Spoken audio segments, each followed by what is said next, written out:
त्यामुळे ती तुम्हाला समजून घेईल. आत्ता आपण जालिंदरवरती फोकस केला पाहिजे आणि तो जालिंदरवरच ठेवला पाहिजे. मॅडम, मला तिच्यावर कुठली बंधनं नाही घालायचीत. ती निघून गेली, तिच्या मर्जीने गेली. पण मला वाईट याचं वाटतं की जाताना ती नाराज होऊन गेली. हो, तिला वाटतं की मी तिला फसवलंय.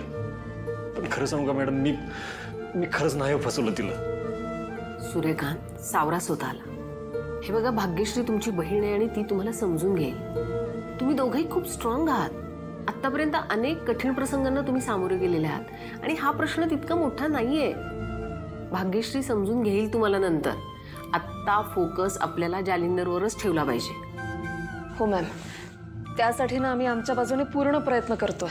या जालिंदरचा अभ्यास करताना एक गोष्ट माझ्या लक्षात आलेली आहे की जालिंदर हा खूप धूर्त माणूस आहे.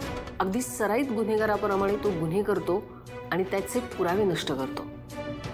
आता जालिंदरच्या विरोधात असणारा पुरावा आहे ते म्हणजे त्याच्या मोबाईलचं लोकेशन.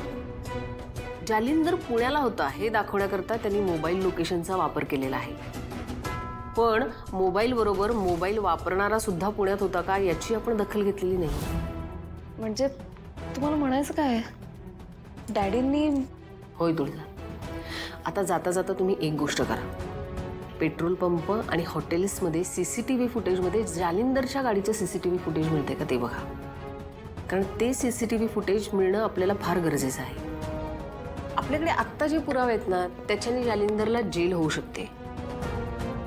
पण जालिंदरला जर फासावर लटकवायचं असेल तर आपल्याला हे CCTV फुटेज मिळालंच पाहिजे. त्यामुळे तुम्ही जरा काळजी घ्या. Be careful. ओके? होय मॅडम. हो. डॅडी, शेवटी आपण डाव जिंकला बरं का. तुमचा बाण अगदी निशाण्यावर लागला. लागणारच. आम्ही नेमच तसा धरतो.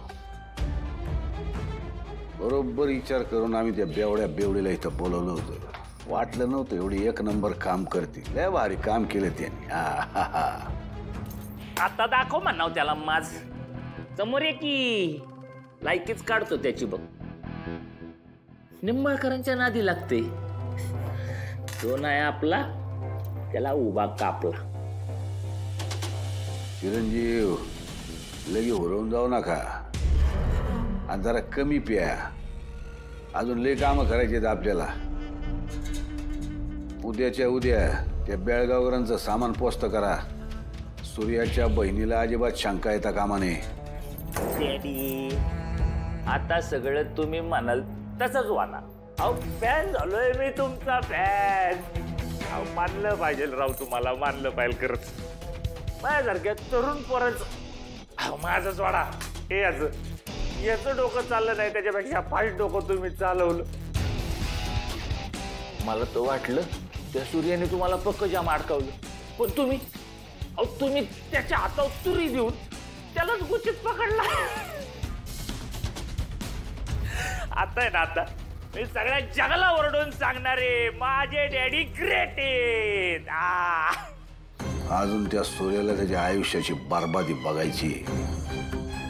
त्या घरच्यांपासून इस्टेटीपर्यंत सगळं संपणार. डॅडी, तुमचे पाय द्या. तुमचे पाय कुठे? सोडा तुम्ही उभे राहा.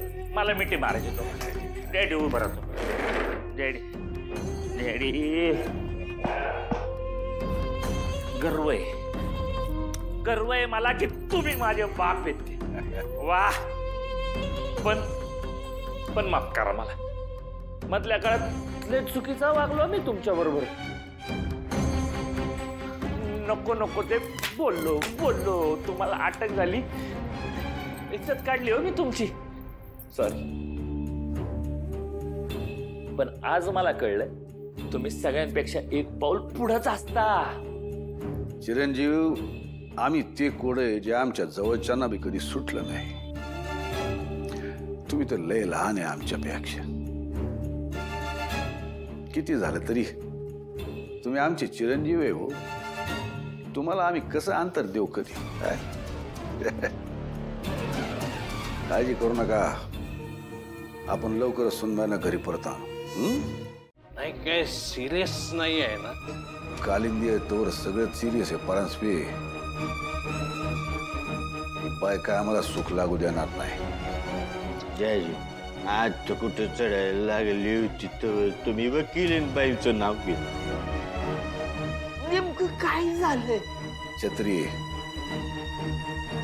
आपली गाडी आमचा फोन घेऊन पुण्याला गेली होती. त्या गाडीच्या काचा काळ्या होत्या का साध्या होत्या? आठवत नाही, पण आपली गाडी होती म्हणलं साध्याच असणार. काळ्या काचेला बंदी आहे. पण नेमकं झालंय काय? चिरंजीव, इथून पुण्याच्या रस्त्यावर जेवढे ढाबे, जेवढे पेट्रोल पंप, जेवढे टोल नाके आहेत, सगळ्या ठिकाणचं CCTV फुटेज ताब्यात घ्या. ते जर का पोलिसांच्या हातात लागले, सरळ सरळ दिसेल का आम्ही पुण्याला गेलोच नव्हतो. या CCTV फुटेज पर्यंत ती कालिंदी बाई नक्की पोचणार. लय हुशार बाई आहे ती. नाही ते खरं आहे, पण नक्की तुम्हाला फोन कोणाचा आला होता? आहेत आमचे हितचिंतक. त्या कालिंदीच्या हातात आत्ताच काहीतरी महत्वाचा पुरावा लागला अशी खबर आहे. त्या पुराव्याच्या मदतीनं आम्ही पुण्याला गेलोच नव्हतो हे जर तिनं सिद्ध केलं,